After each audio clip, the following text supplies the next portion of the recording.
ఎలియా minister గారు అన్నట్టు రాహుల్ గాంధీ గారి బాటలో నడుస్తామని చెప్పారు. అదే రాహుల్ గాంధీ గారు పాంచి న్యాయ్ గురించి కూడా చెప్పినారు. ఎమ్మెల్యేలు పార్టీ మారితే వెంటనే డిస్క్వాలిఫై కావాలన్నారు, వాళ్ళతో రాజీనామా చేయించారు.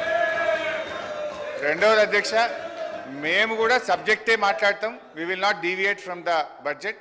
10 ఏళ్ళు మేము కూడా ప్రభుత్వంలో ఉన్నాం. మా అనుభవాలను ఈ ప్రభుత్వానికి ఈ రాష్ట్రానికి మేలు జరిగే విధంగా వాస్తవాలు మాట్లాడే ప్రయత్నమే చేస్తాం అధ్యక్ష. అయితే ఒక రిక్వెస్ట్ అధ్యక్ష, బడ్జెట్ మొత్తం 4 రోజులు పెట్టినాం. మన పద్దులు కూడా మాట్లాడే అవకాశం తక్కువ ఉంది. అందువల్ల కొంచెం సమయం ఎక్కువ ఇవ్వండి దయచేసి. మేము ఈ రాష్ట్రం కోసం, మరి ఈ రాష్ట్ర ప్రజల భవిష్యత్తు కోసం ఈ ప్రభుత్వానికి కూడా కొన్ని మంచి సూచనలు ఇస్తాం అధ్యక్ష. కొంచెం దయచేసి ఇంటరప్షన్ లేకుండా సమయం ఇవ్వాలని విజ్ఞప్తి. అధ్యక్ష, the more a government blames others, the more it reveals its own failures and inability. ఏ ప్రభుత్వమైనా ఇతరులను ఎక్కువగా నిందిస్తుందో ఆ ప్రభుత్వం తన అసమర్థతను, వైఫల్యాలను బయట పెట్టుకుంటుంది. కాంగ్రెస్ ప్రభుత్వం ప్రవేశపెట్టిన బడ్జెట్ గురించి వ్యాఖ్యానించడానికి ఈ మాటలు సరిగ్గా సరిపోతాయి. బడ్జెట్ ప్రసంగం అంతా బీఆర్ఎస్ను తిట్టిపోయడం కోసం తయారు చేసినట్లుంది. ఒక రాజకీయ కరపత్రం లాగా ఉంది. బడ్జెట్ ప్రసంగానికి ఉండాల్సిన గంభీరత కానీ దార్శనికత కానీ ఏమాత్రం కనబడలేదు అధ్యక్ష.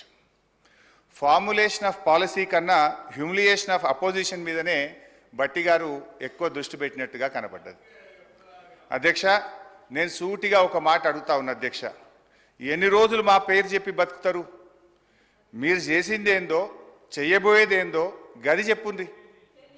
8 నెలలు గడుస్తున్నాయి అధ్యక్ష.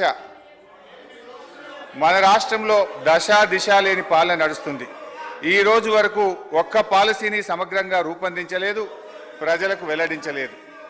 ఎంతసేపు ఉత్త రాజకీయ వృధా, కాయగొరుకుడు మాటలు, విజన్ లేదు, విషయం లేదు. ఇప్పటి వరకు సాధించిన ఒక విజయం లేదు. ఆర్థిక మంత్రి గారు స్వీపింగ్ కామెంట్స్ చేయడంలో సిద్ధహస్తులని ఈ బడ్జెట్ నిరూపించింది. ఒకవైపు బీఆర్ఎస్ ప్రభుత్వం గత 10 ఏళ్లలో అన్ని రంగాల్లో పూర్తిగా వైఫల్యం చెందిందని రాశారు. మరొక వైపు ఇదే బడ్జెట్లో రాష్ట్ర తలసరి ఆదాయం 3,47,229 రూపాయలని పేర్కొన్నారు. ఇంత సెల్ఫ్ కాంట్రడిక్షనా అధ్యక్ష? ఇంత కన్ఫ్యూజనా అధ్యక్ష? ఇంత కుట్రనా అని నేను అడుగుతా ఉన్నా.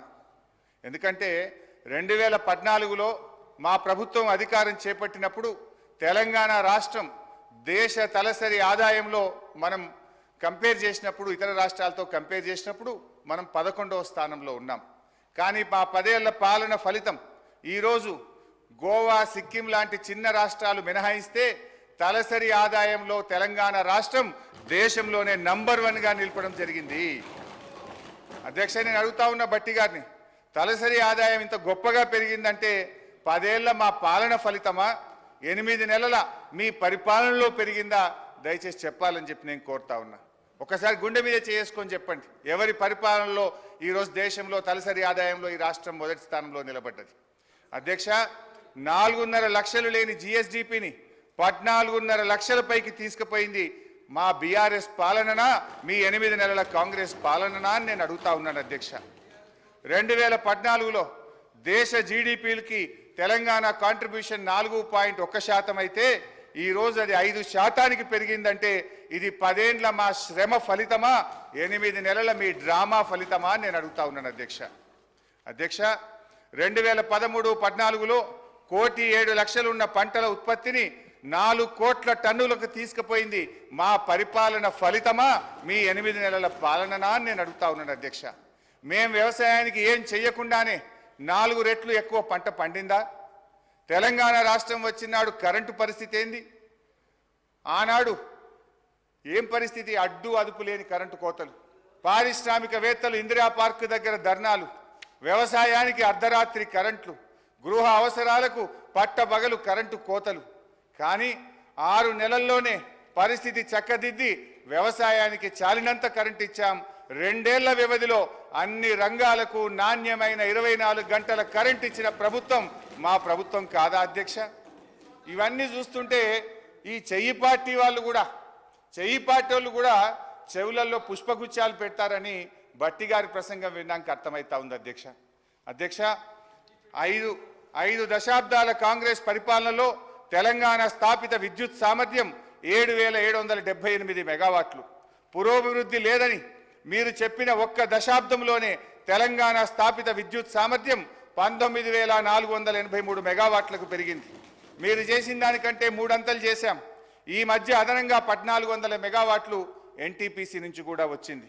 మీ ఇందిరమ్మ రాజ్యంలో తలసరి విద్యుత్ వినియోగం ఎంతుందో తెలుసా?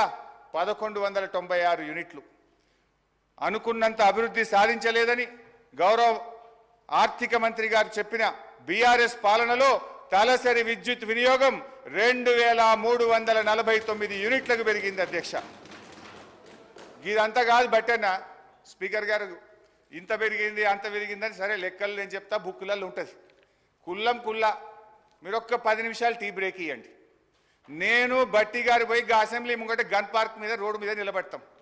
రోడ్డు మీద పోయే 10 మందిని బీఆర్ఎస్ పాలనలో కరెంటు మంచిగుందా, కాంగ్రెస్ వచ్చిన 8 నెలల కరెంటు మంచిగుందా అని అడుగుదాం. కుల్లా జనం చెప్తారు కదా అధ్యక్ష. మాది బాగలేదు పురోభివృద్ధి సాధించలేదని మాటలు చెప్తే అయిపోతుంది అధ్యక్ష. చివరికి ఈ కరెంటు గురించి అధ్యక్ష, గౌరవ మన సభానాయకులు